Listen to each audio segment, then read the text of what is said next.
Hello guys, welcome to the studio. Today we're going to be taking a look at a very important interface here that can actually help to enhance your work on the Akai Mpc. Let's go.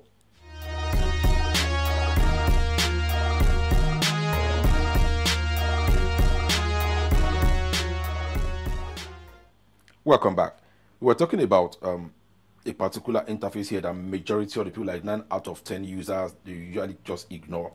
Why? Because they have someone else doing some of those things for them. Like we're talking about the samples, this particular audio interface. It is something that you should learn to use often as a producer and as a proud owner of any of the Akai MPC devices. Why is that? That is one of the main reasons why you have this device built, so that you can bring in your own audio, sample it live while you are doing your production, or just record it in and then make some good use of it, like kind of like lay the audio over what you're doing.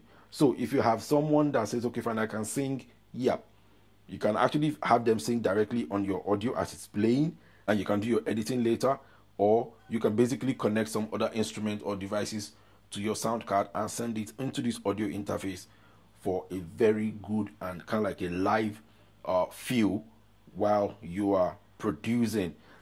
So as you've known, I am a DJ, and I have here with me my own Rane One. I use a Rane One, Serato.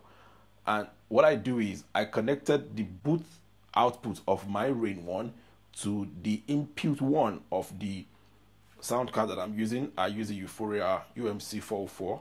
Yeah, so I connected it that way, and then sent it to the Akai MPC using this particular interface, that is the USB cable. And now if you go to your menu, you ensure that this particular audio interface is what is selected. You can see right there.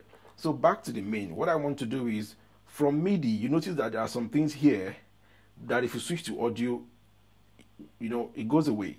So most of the time in default in MIDI mode, you basically have your home, you have your grid view, you have your track view, you have your I think this is your step sequencer, your XY effects and all that. But then if you go to audio, now I'll just call this audio view for you, but this is basically where you get to edit your audio. And if you come back home, if you're in your MIDI, you notice that if you go to grid view, you have 1, 2, 3, 4 tools to work with, right?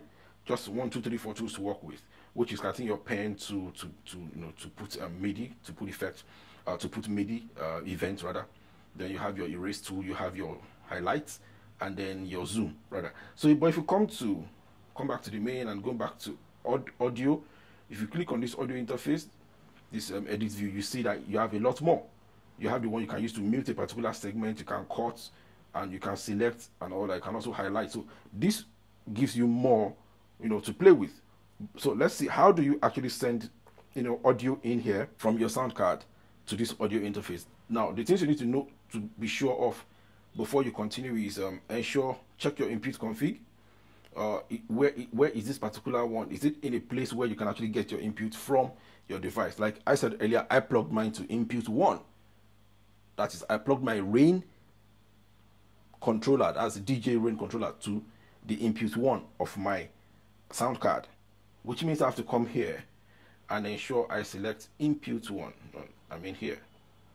Yes, input one is selected.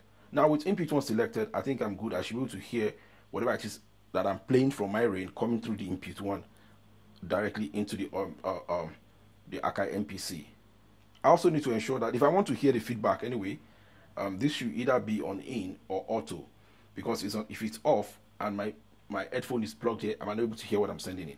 But that is actually in or auto. I like to leave it on auto. That will ensure that, okay fine, I'm able to monitor what I'm actually doing or what I'm sending in directly if I have my headphones on. But now my headphone is connected directly to the recorder I'm using, for my audio device, the entire thing, so I can actually hear it regardless.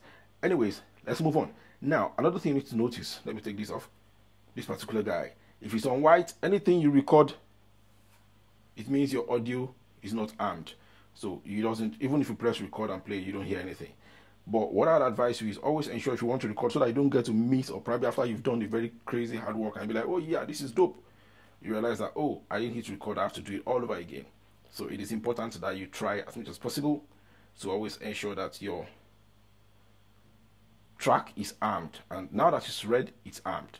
So what we need to do is just, now let's go back to the I'll just try and do a simple recording. I'll leave it on this mode so you can actually see what is entering, the wave pattern that is entering from here. So I'll record, and I'll basically just press the same way you record on that MIDI events. I'll just push the record button and then play start, and then I'll head over to the Rane one and do a little bit of maybe like 1-2 scratch just on what, on the soundtrack we're playing. Then you will hear it, and then we'll come and do a playback, and then you can easily edit and modify whichever way you want to do it to suit your own purpose of your production. Don't forget to like, subscribe, and share if you find what we're putting out here useful for you, because this is the reason why we are here. We go beyond teaching you how to make beats to how to use the device, because we believe if you understand how to use a device very well, making a beat, the process will be faster and simpler and easier for you, because there's a lot of shortcuts that most people do not know about, and that's what we're about. We'll show you how things are done. So don't forget to like, subscribe, and share if you find this interesting. So let me do it. Record.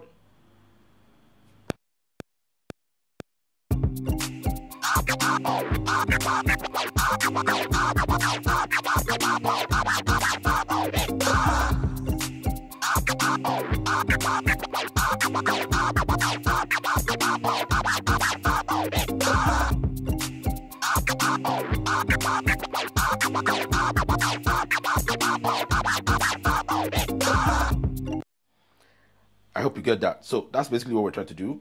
I'm showing you how you can actually send audio directly if you're a DJ or you are an instrumentalist. It's very just kind of like you are playing it live, and then you're adding your instrument to it, and now you have your audio interface that you can actually use to add multiple audios to it. So this is not just like, oh yeah, I'm taking samples, and then this is like another level entirely. You have your main, and then you are able to add multiple audio tracks, and also put in a lot of other things, like maybe like you want to do some vocal effects on your beat, on your production, and you don't want to use the sample. Let me go to sample. No, you can easily just come here as well, instead of making it maybe like into a pad 1, 2, 3 kind of thing from the sample side.